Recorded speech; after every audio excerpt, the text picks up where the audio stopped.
Hello and welcome to the Path of Kings podcast. I'm your host, Josh Pellicer. I'm the creator of the Tao of Badass, and I'm here to help you learn how to walk your own path to your own king in your life as a man. And today we're going to be talking about what it means to truly have power and control over your life in general, and how you can gain that power for yourself in your life. This has been a really deep topic for me over the years. I've been focused a lot on not gaining my own power for the sake of taking ownership or controlling other people, but just having control over my life. I had been taken advantage of enough of my life, people taking from me, stealing from me, lying to me, that kind of thing. Eventually, you get to the place where you are done with that and you start to realize that you're the problem. And it's not just about protecting yourself or controlling the outcomes of your circumstances. It's more also about being able to trust your world around you and to know the difference between someone who is trustworthy and not trustworthy. But I think even further than that, it has a lot to do and everything to do with knowing the outcomes of your actions. And this past weekend, I went and saw Dune 2. If you haven't seen the second Dune, it is amazing. It's an awesome movie. I read the books back and probably about 10 years ago, and they totally changed my worldview. Before that, I was very against power and the building up and seizing of power for myself as a man. I was much more of a let things go kind of guy, and I worked to do that pretty much all the time in my life. I didn't focus much on trying to amass any kind of influence. Now, of course, I was the CEO of a multi-million dollar company back then. We had a publishing house that produced all of the Tao of Badass products and books, and I was a public figure at the time. And I think that once you get to the place where you are, influencing already a lot of people. In my case, I was influencing a lot of men and supporting them. The question stops becoming about how do you amass influence, of course, and it starts becoming how do you actually navigate all of that influence, and how do you build that into a legacy, something that will last for a long period of time. Now, you may be in different places in your life. Of course, I'm in a different place now too. And when I watched the movie, it reminded me of this time in my life, and it reminded me a lot of the different types of lessons I was learning. I want to go over some of those lessons with you here today, and I want to go over some of the really important aspects of this movie, some of the hidden meaning underneath these principles that are espoused inside of this movie. And of course, I read the books back in the day, so for me, it was the books that really influenced me. And Paul Atreides is the main character. Paul is and starts out being just a sincere young man, and moves from necessity to becoming a powerful leader. So I want to go over some of the principles that really stood out to me in this series. And the first principle is that you only control that which you are capable of and willing to destroy. You're only able to control that which you're capable of and willing to destroy. This is a major concept in life. If there's something in your life that you're not capable of destroying, releasing, and letting go, or even just completely flat out eliminating in your life, and or you are unwilling to do that, you will not have control over that thing. Also, of course, if you're the one who's willing to control that thing or destroy it, rather, then you are the one who can leverage that power in your life, in your social interactions, and in your offerings to other people. So you need to be able to design for yourself some kind of area of domain where you have control over that domain, where whatever happens within that domain, it's you and you're the one who gets to decide. That's very, very, very important for you on your path to kinghood. And I personally look at kinghood as one of the four major stages of manhood. I believe that most men start early in a phase called lover, and then they move from lover into a phase called warrior. I move from warrior into a phase called magician, and then from magician into a phase called king. And not every guy makes it to this phase called king. Many men don't make it there till they're much older, in their 50s and 60s. And I'm hoping that no matter where you are on your path, as far as your age and and as far as your financial stability or instability, or your personal power, if you have any, if you have none. I want you to be able to recognize where you are on this path, and I want you to make, take personal steps to go from where you are now to your kinghood. Because when you get to your king spot, the world benefits from your actions. Kings think much more in the bigger picture. They focus almost entirely on the outcomes of their actions and how they're going to affect the world. And they have the ability to, the capability, and the willingness to change things. And when you change, you also have to, it's necessary, that you destroy things. You destroy the old way and create a new way.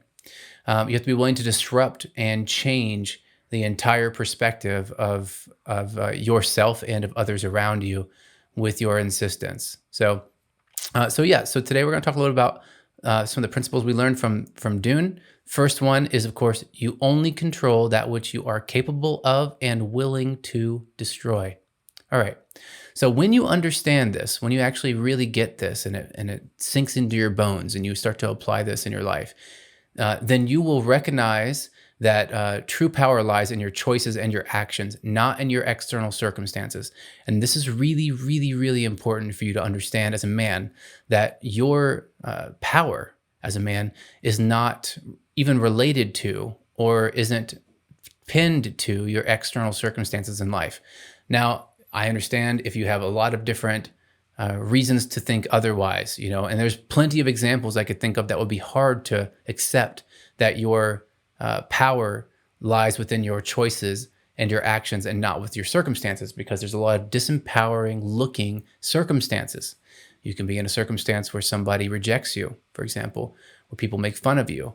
When you can be in a circumstance where you don't have any resources, where people don't believe in you. You can be in a circumstance where you're in a downward spiral, where things are really hard, and it's difficult for you to find yourself, find the motivation.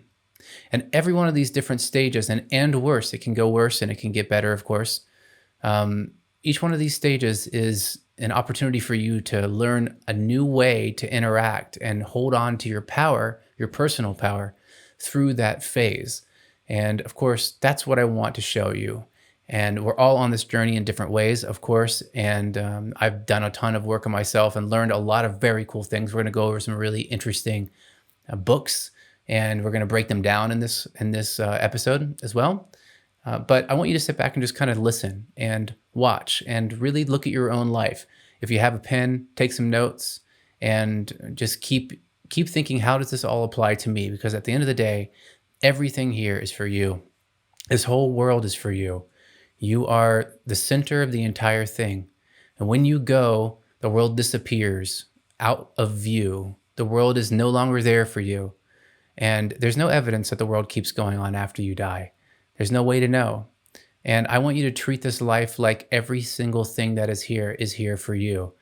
All the books that have ever been written are written for you. And if you get drawn to those books or to those movies or to those people, like you're drawn to this podcast now, and I'm glad you're listening, I want you to take them seriously. I want you to act like they are the words of some universal power that is speaking directly to you.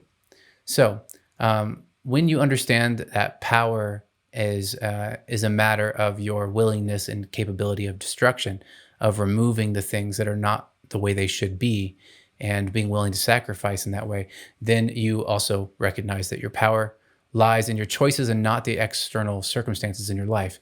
But you also understand the importance and responsibility of responsibility and stewardship over your possessions and your relationships. So this is a big part of being a king in life, is the concept of stewardship. You've probably heard the concept of steward before. Back in the day, people used to use this to mean somebody who stands in and sits on the throne in a temporary way to be able to usher in some kind of transition so that the new king, or the king who's away from the throne, can do a duty in some kind of way. Typically, it's a war that they're fighting while they're away. And the steward sits on the throne in the short term. In this way, I want you to look at your life in a lot of ways, right? In a lot of different aspects of your life as a steward, especially for now, until you get to the place where you are fully seated in your kinghood as a man. And you will understand through taking this on, this perspective. When you're a king, you're always going to be they're focused on your kingdom, and everything that is affected by your actions.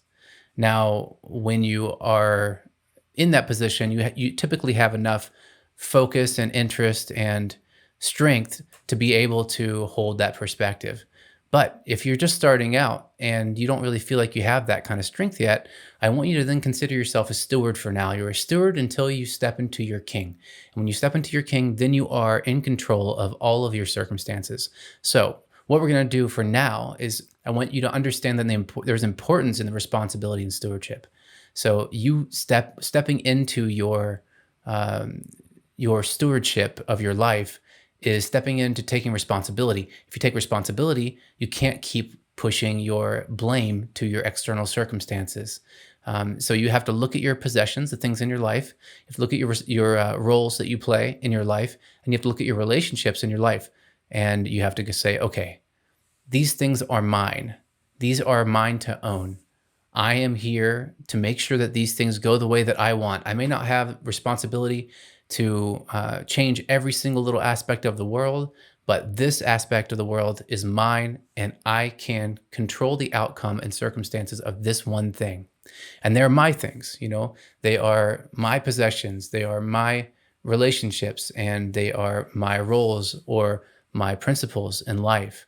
These are the things that you're going to take responsibility over first. And eventually, my hope is that eventually on this path, you find yourself no longer standing temporarily in the seat of the king, but actually accepting that throne for yourself. Third is that you realize that detachment is a form of control. This is really, really important concept. And a lot of people don't get this concept that you win by losing. You essentially let go of control and you gain it by letting go. This is the paradox of power, is that you can't hold on too tightly to the power or to the concept of having power, or you will lose it. It'll slip through your hands. And so you have to consider that if you do have detachment from your outcomes, it is a form of control, and it frees you from being controlled by your attachments. And this is very, very important. If you're going to be in a seat of responsibility, you have to understand that there's something beyond just blame that you're going to be navigating your life with. You're also going to be focusing a lot on how do you stay free while you gain momentum. That's very important in your life. And the fourth thing that I want to go over, or that it'll mean if you accept that destruction is a means of control, as is outlined in the book Dune. This is not something that they say directly. This is something that they show in the actions of the main character, and that is that you will acknowledge that to influence or change something significantly, you must be prepared to let it go or end it. So if you even want to change anything, you have to be willing to let it go completely. The same goes for relationships. The same goes for friendships. It goes for your circumstances entirely, whether you're willing to shift a place to live or shift from one job to another, change your career in general, focus on a new hobby, leaving behind other things that you're doing with your time. This is all the same. It all means the same thing, and it all is very, very powerful. You must acknowledge in order to gain this power for yourself, this personal power, that you, if you want to influence or change anything at all in any significant way, you have to be prepared to let it go or end it. Very, very important. Okay, so there's another thing too that I learned from this book series that is extremely enlightening to me, and I found it to be just absolutely deep. And this is a very deep series. Frank Herbert wrote these books in the 60s, and it was an epic series of books. I read two of them individually, two of them in particular that were extremely powerful for me. The first one was Dune, of course. I had to read that one, otherwise I wouldn't know what anything was talking about. The second one, though, was Frank Herbert didn't actually write his books in order. He wrote Dune, and then he wrote the fourth book next. And then he went back and wrote the second and third books in between, and to fill in the space. And it depends. Sometimes people call the fourth one the third one, and sometimes they call it the fourth one. It depends on how you look at it all, because it was out of sync. Now, the fourth book was called God Emperor of Dune, an epic, epic book. And this was Frank Herbert's sort of invitation. If you do step into the seat of the king, what you might be able to accomplish in this lifetime, how you might change the future of humanity, and how he would do it if he was in that position. He famously did psychedelics during the time of his writing these novels to understand what altered states might bring as far as clarity. And there's a whole concept within the books called the water of life. And I look at that very, very closely in my life because I've had experiences doing 5-MeO DMT many years ago. And I normally, 5-MeO DMT is one of the safest psychedelics drugs that you can do. The brain produces it naturally. Your brain eats it really quickly. It's worn off very fast after 20, 30 minutes or so, and you're back to this world again. However, it is by far the strongest psychedelic known to man, and it is possible to overdose on it, though it's extremely uncommon and very, very, very rare. However, of course, I was the person who did overdose on it, and I did die doing that experimentation with 5-MeO DMT. And I really wanted to be honest, not because my life sucked. My life was really amazing. But I needed to know the truth of what happened to me after I died. And I needed a way to do it and come back. And I didn't think that I was going to actually overdose. I thought that I was going to just simulate death and come back. So I don't recommend that you do any kind of overdosing, especially in the world right now with all these nefarious additions to psychedelics like fentanyl that will literally kill you. I lost a friend here recently where I live to a fentanyl overdose on accident. He didn't know something was laced with fentanyl. So I say all this to you because these books have a strong correlation with my life for me. And I implore you to and encourage you to find the books and the story that has a really strong correlation with you and in your life and read them really carefully as if they've been written across time to speak to you, to invite you to do something. Now, there are a lot of different types of books. So you want to take not every single thing that the book is writing as gospel that you should do it literally. I don't recommend you do that because this has to be interpreted by you. But there's a lot of power in taking the parts that do resonate and really considering them as a man and thinking, how do I apply this concept in a healthy way to my own life? How do I get this kind of outcome and live this kind of epic in my own life? Because a life worth living is the whole reason why you're here in the first place. So the second thing I learned from this book series, and you can learn if you watch the second Dune movie too, is your vision of the future and your clarity of it, plus your willingness to trust that clarity, gives you the strength to act. And it is your vision of the future and your clarity of that vision that will be the only thing that gives you the strength to act. So if you are now feeling like you're spinning your wheels and you don't know what to do, and you've just felt pushed down or held down or held back in any kind of way, the universe is working against you, or forces unknown are working against you, then I can tell you the solution to that, and it's 100% the solution all of the time, regardless of what your circumstances are. And that is to clarify your vision. What is the future going to hold for you? Now, this might seem a little bit woo-woo and strange. And when I first started doing this, of course, I felt the same. I was embarrassed to look at the universe in a way that wasn't atoms smashing together. I wanted to be as logical as possible. I didn't want to seem like I was too overly spiritual and things like that and make myself out of the reach of other people. However, this is closer to the way the reality works. Of course, if you want to look at it through science, you can look at the world of quantum interactions that really are affected by an observer. And they're made finite by your observation. You have power over the subtlest things in life. And the subtle things, of course, make up all of the non-subtle things. So if you see that, you will understand that with your efforts of focus and with your deliberate vision of the future, and your clarity on where you want the future to go for you, you can, in fact, change your course in life. You can change things you thought were impossible to change in your life. And I've done this. You know that you've done it too. In the past, you've done it. And if you want anything now, even if you can't think of anything that you want, if you can't think of anything that you want, in fact, I will say you need to do this more than anybody because you're in a place right now that's a dangerous place. If you're sitting there just wondering what's coming next, you have a chance as a man to actually reach out into the void and pull from it something that is of inspiration for you that creates this vision. And we'll go into that a little bit more in a little bit here, but I just want to talk a little bit about what will happen if you do accept that clarity of vision gives you that kind of strength to act. So we understand this.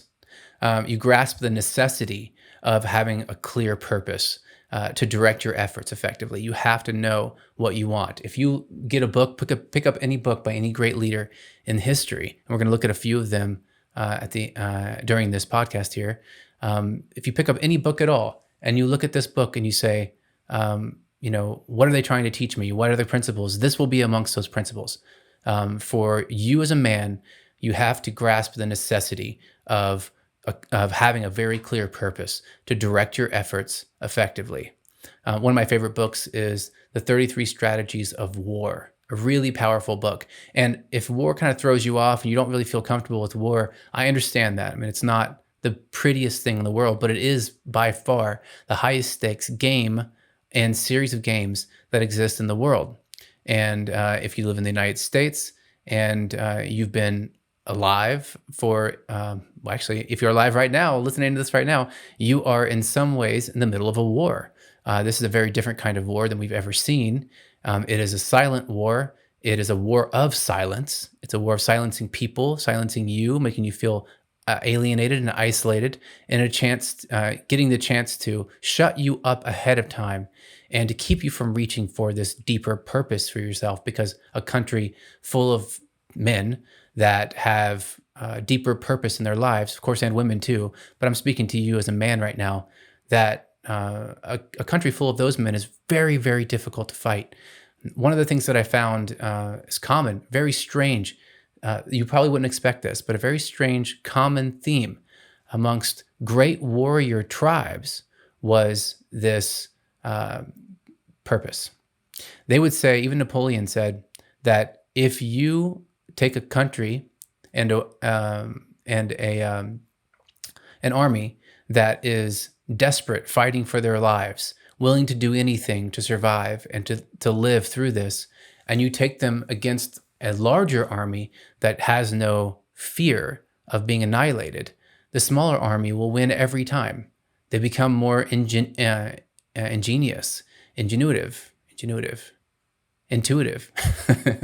and they start to find ways to actually solve problems that no one would think of otherwise, and to protect themselves. They have the right motivation. And you need to grasp the necessity of having this sort of clear purpose to drive and direct your efforts so that you can be effective in life. The next thing is that if you do accept the clarity of vision equals strength, if you accept that in your life, then you also learn this other lesson, which is the value of trust in your own judgment to navigate the uncertainty of life. This is crucial. You have to be able to trust your own certainty and clarity, but you can't trust it in your direction, in your intuition, unless you have that clarity. So the way that you get it, the way that you get this clarity, we're going to go into a few different ways of getting this clarity in a bit, but the major way that you do it is that you reach out into the future and you imagine something and you feel whether or not you want that thing in life. Just that simple act of feeling the yes for something in life that you want, feeling it in your body, not just knowing it, not just considering it, but literally feeling it inside of you. That act creates something in the quantum world. You might look at it like that. If you're religious, you might look at it like God is interacting with you.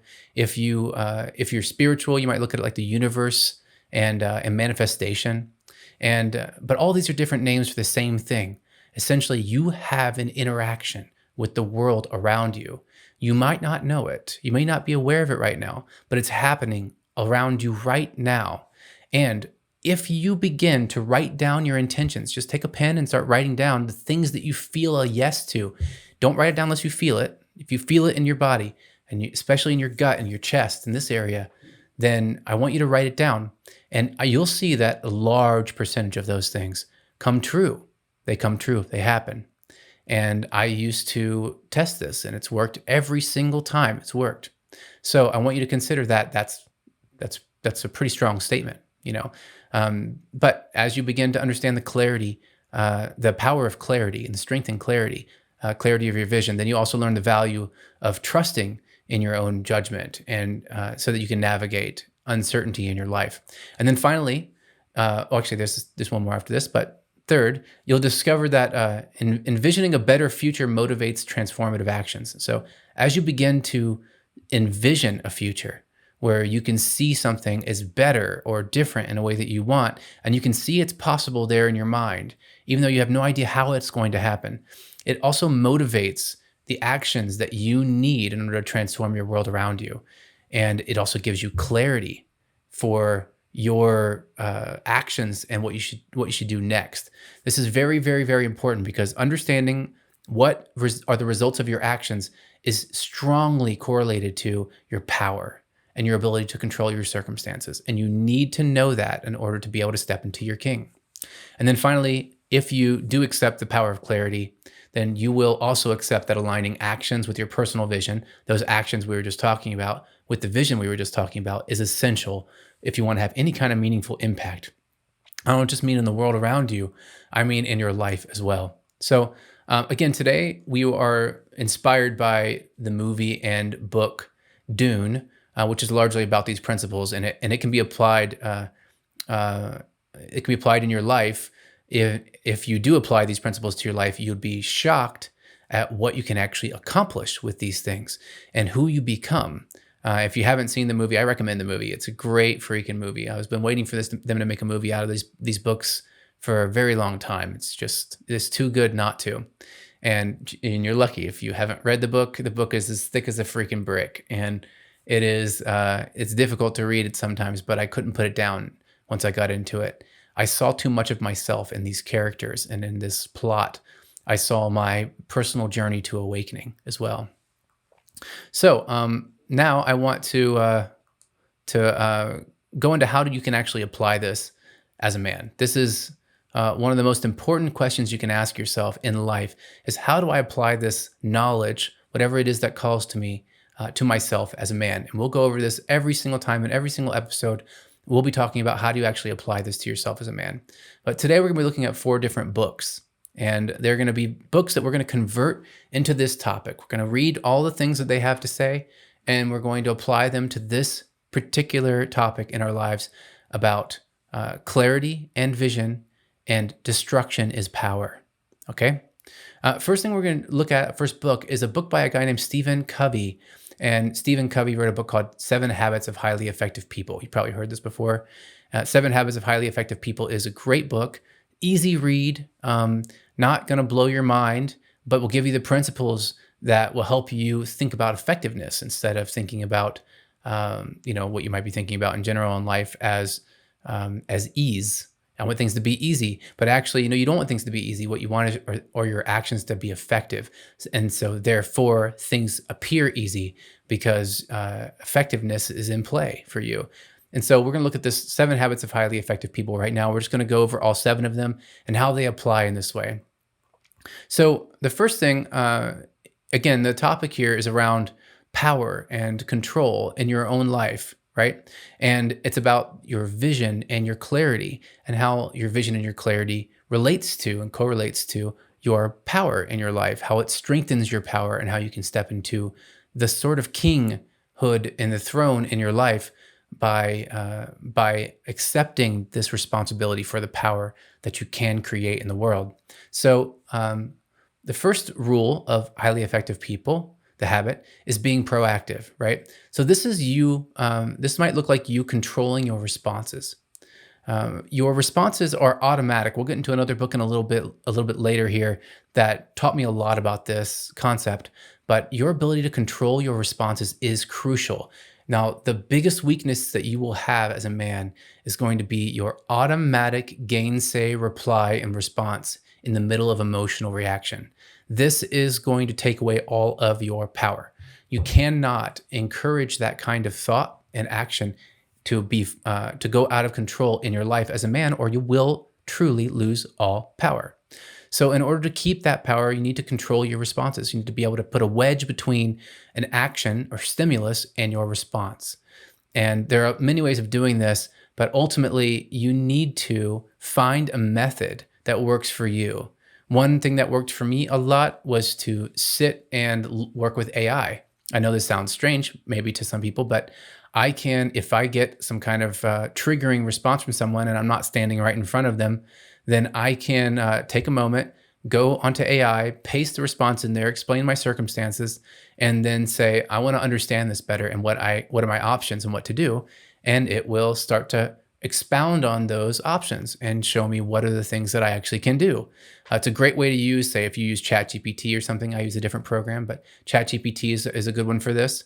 And you can jump in and use it to help you figure out what are your options to do. And in this way, you get to choose your response rather than automatically replying. This is really, really helpful if you're single and you get these strange messages from women and you don't know how to reply. Are they making fun of you? Are they blowing you off? That kind of thing. You need to put a wedge between your stimulus, the thing that's coming at you, that's happening, and your response to that thing.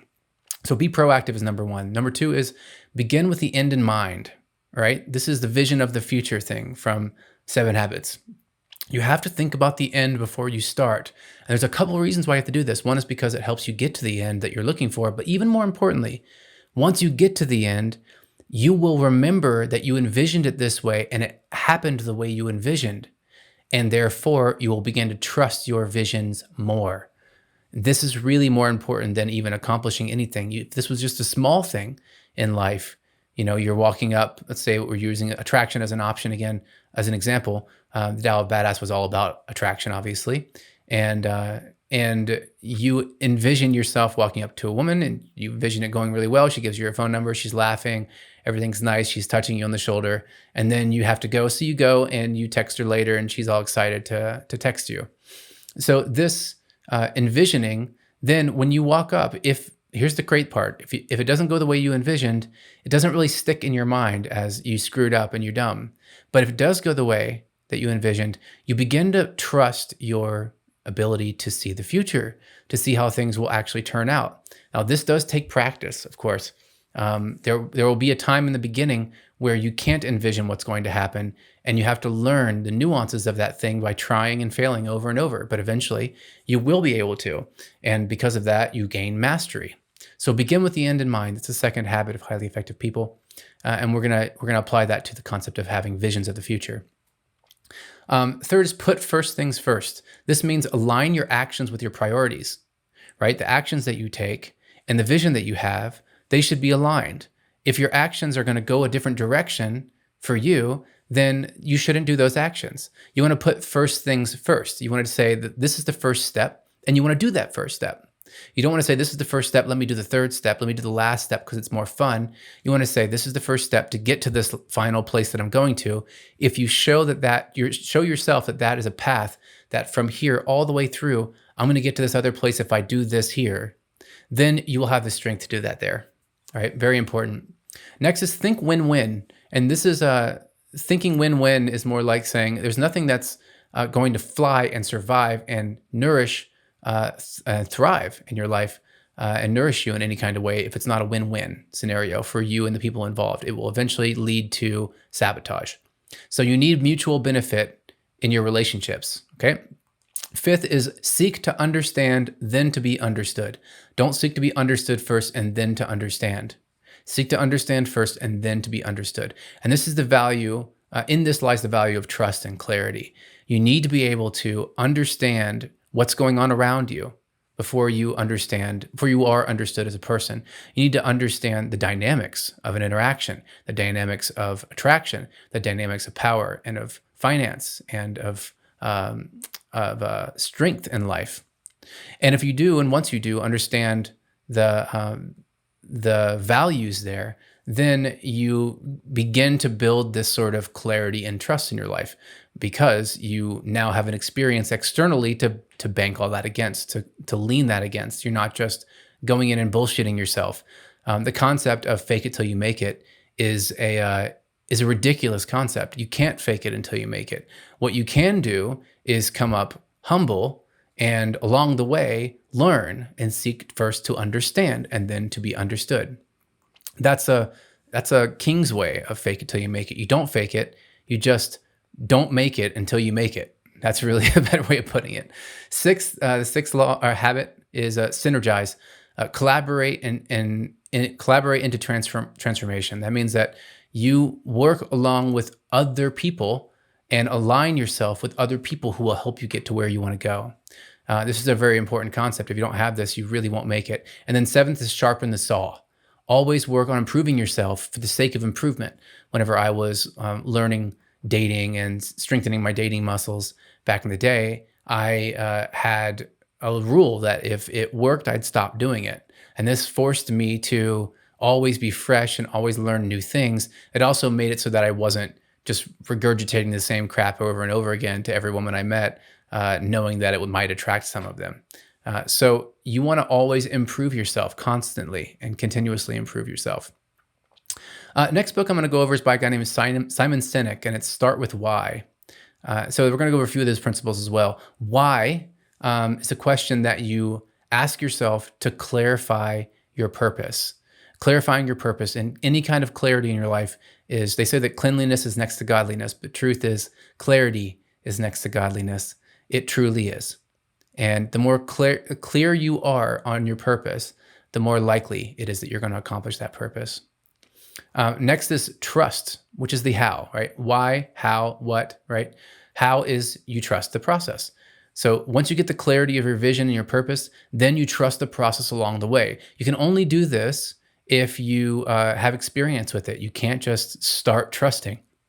You'll start out, you'll be less trustworthy, or trusting rather. You'll say, I'm not sure I trust this thing. I'm not sure if it's going to work, but be open, stay with it, do your best with it. As you go through that process, you will eventually build trust. Building trust is the way that it works. You don't just have it. You earn this trust. Trust in yourself, trust in the world around you. You build it up over time. And you do it by seeing that things work out the way that they were supposed to when you act a certain way. This is the real expression of faith. Faith is trust.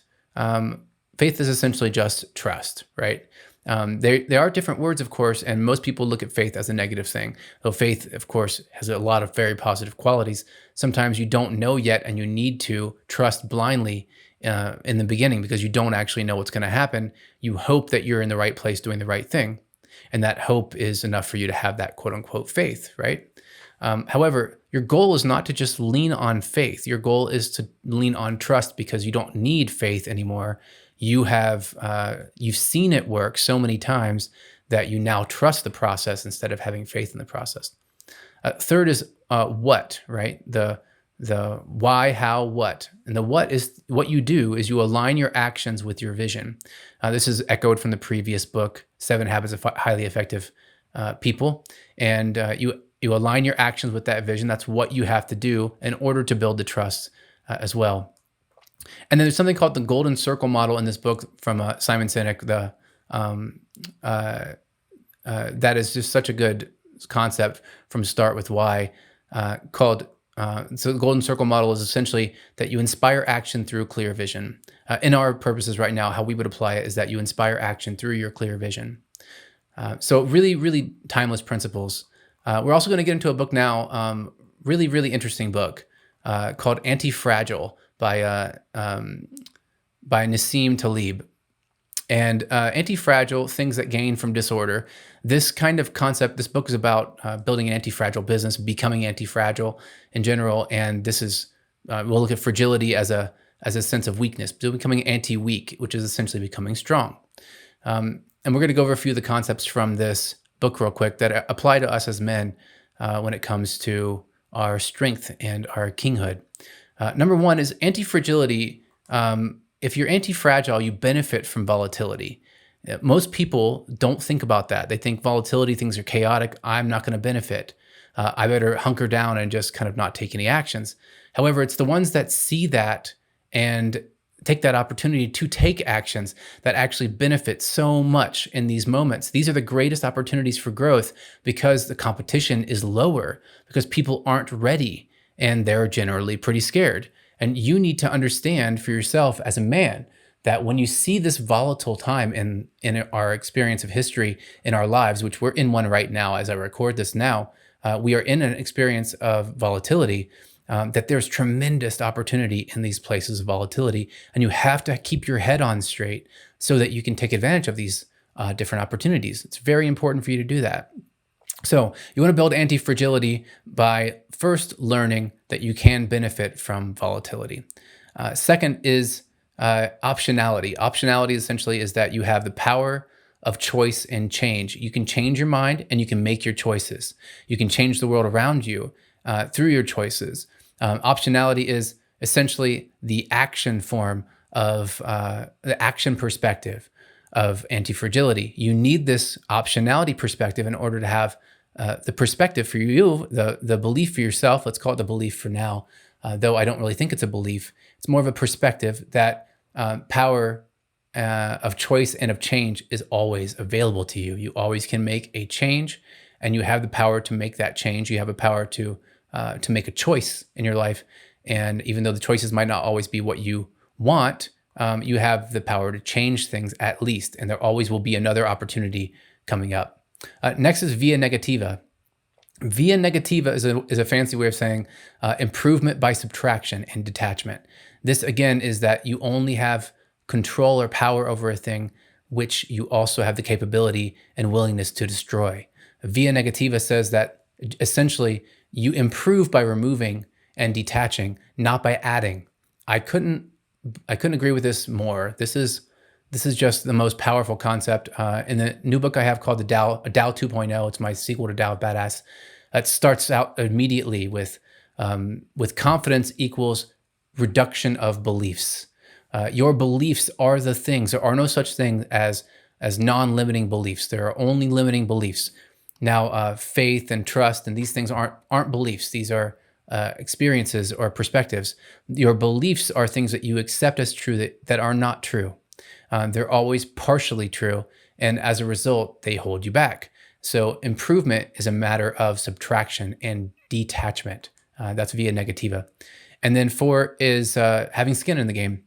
Responsibility and risk for authenticity. You have responsibility, you take a risk, and because of that, you must be authentic.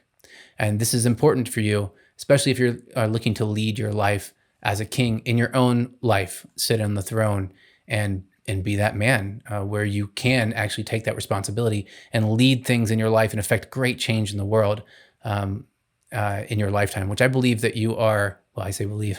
I think that you are destined for that as a man.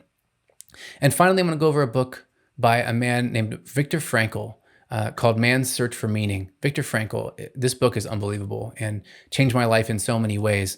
But ultimately, it taught me a lot about putting that wedge between my stimulus and my response. He was in the